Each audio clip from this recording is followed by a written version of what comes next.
Hi friends, welcome back to my channel. I hope you guys are doing well. So good morning, good evening everybody.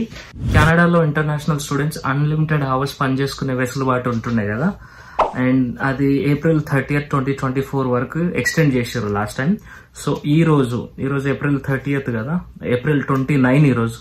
So రేపటి నుంచి అది end గా అవ్వబోతుంది. So అందుకని so ఈరోజు మాక్ మామ వచ్చేసి అదే మన కెనడియన్ ఇమిగ్రేషన్ మినిస్టర్ వచ్చేసి చెప్పిండు అనమాట ప్రెస్ మీట్ పెట్టి 24 hours వర్క్ చేసుకోవచ్చు అంట స్టూడెంట్స్. సో 24 hours అంటే 3 లాంగ్ 8 hour షిఫ్ట్స్ కూడా చేసుకోవచ్చు. So that they can also concentrate on their education అన్నట్టు చెప్పిండు. సో దీనివల్ల కొందరికి హెల్ప్ అవుతుంది, కొందరికేమో ప్రాబ్లం అవుతుంది. సో ఇంటర్నేషనల్ స్టూడెంట్స్ ఎవరైతే కొత్తగా వస్తారో కెనడాకి, వాళ్ళకైతే జాబ్స్ ఈజీగా దొరికే ఛాన్స్ ఉంది. ఎందుకంటే ఇంతకు ముందు ఫుల్ టైం కవర్ చేసుకునేటోళ్ళు వాళ్ళు 24కే లిమిట్ అవుతారు.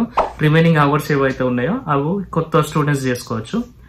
ఇది వాళ్ళకి బెనిఫిట్ అనమాట. అండ్ ఎవరైతే ఆల్రెడీ కెనడాలో ఉండి ఫుల్ టైం వర్క్ చేస్తున్నారో వాళ్ళకి కొంచెం ఇబ్బంది అవుతుంది. ఎందుకంటే వాళ్ళు సెకండ్ ఇయర్ ఫీ అదంతా అరేంజ్ చేసుకోవడానికి ఇబ్బంది అవుతుంది, ఎందుకంటే అవర్స్ కట్ అవుతాయి కాబట్టి. So in a way it will give you opportunity to everyone, and it will hamper some others earnings. So అది అప్డేట్ అనమాట. అందరు చాలా వెయిట్ చేస్తున్నారు ఈ అప్డేట్ గురించి, అండ్ ఈ అప్డేట్ గురించి చెప్దామని వీడియో చేస్తున్నాం. And that's all for the day. In coming weeks I'm going to come with more videos. Stay tuned. Thank you. Bye bye.